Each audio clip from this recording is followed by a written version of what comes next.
Hello and welcome to Digital Farm TV Rural News. I'm Andy Walker. The National Farmers Federation late last week acknowledged the release of the final Murray-Darling Basin Plan by Federal Water Minister Tony Burke.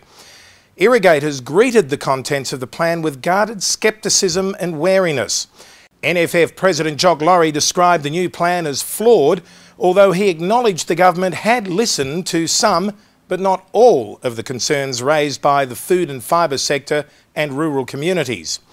The NFF had called for 5 outcomes in the development of the Basin Plan: a balanced outcome, a focus on recovering water from infrastructure, win-win outcomes for the environment and for communities, an extended timeframe for delivery, and for Parliament to have oversight of any adjustments. From the very beginning, the NFF had been calling for balance in the Basin Plan, balance that ensures strong regional communities, sustainable food production and healthy rivers, Jock Lawrie said.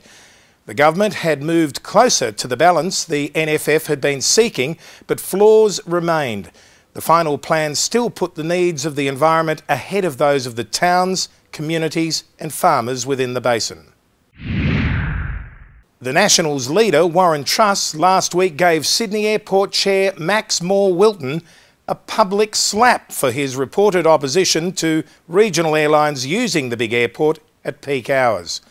Former head of Prime Minister and Cabinet during the Howard era, Max the Axe Moore-Wilton, reportedly said Sydney Airport could operate a lot more efficiently if 40% of our capacity by law in peak hour wasn't restricted to regional airlines.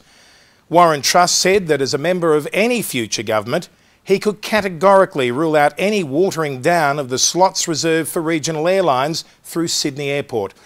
People flying through Sydney from regional areas were not second-class passengers and would not be shunted off to faraway hubs, adding further inconvenience and extra travel time to their schedules. Sydney Airport had a responsibility to serve regional New South Wales passengers with direct access to their capital city, and so it will remain. The National Farmers Federation has welcomed the announcement that the Australian government will engage in negotiations for a new Asian region trade agreement. The Regional Comprehensive Economic Partnership will bring together the 10 ASEAN countries along with Australia, China, India, Japan, South Korea and New Zealand to form a formal trade partnership. The main challenge today was the need to push this trade agreement along to ensure there were tangible outcomes, NFF President Jock Lawrie said. These 16 countries collectively accounted for almost half the world's population and contributed some 30% to global GDP. The Asian region was already a major export market for Australia, with some 64% of all agricultural exports going to China, Japan, the ASEAN countries and other parts of Asia. It is critical that Australian farmers have clear succession plans in place to ensure Australia's agricultural sector is well positioned to capitalise on the increasingly important role of feeding Asia's economic growth. This is the view of National Australia Bank Agribusiness, following a major survey that found that farmers approaching retirement were far less certain about how and when they would transition out of the business compared with younger farmers. According to General Manager of NAB Agribusiness, Khan Horn, what was striking about the research findings was how clear a picture young farmers had about their plans for the business.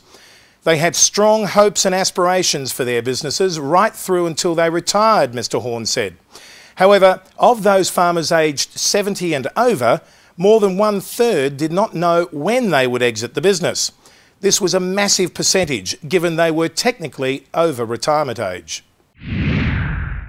Finally this week, in the Emerald Isle, poultry and egg processors have warned that a tsunami of imports, supplying the retail and catering sector, has left the Irish industry fighting for survival. Poultry meat imports into Ireland have increased by 74% from 49,133 tonnes in 2002 to 85,361 tonnes in 2011. Imports from Brazil increased by 245% from 1,165 tonnes in 2002 to 4,022 tonnes in 2011, while imports from Thailand rose by 472%, from 1,227 tonnes to 7,029 last year. More than 100 producers and processors have attended a crisis meeting in County Cavan last week, where they warned that thousands of Irish jobs were under threat unless the poultry industry stayed viable. The Producers and Processors Group is now seeking urgent talks with Agriculture Minister Simon Coveney and will lobby him for the establishment of a new poultry council. Oh, that's it for Digital Farm TV Rural News this week, and fortunately, that's it for my moustache. You won't be seeing that again next week, but hopefully you will join us again for Digital Farm TV. I'm Andy Walker.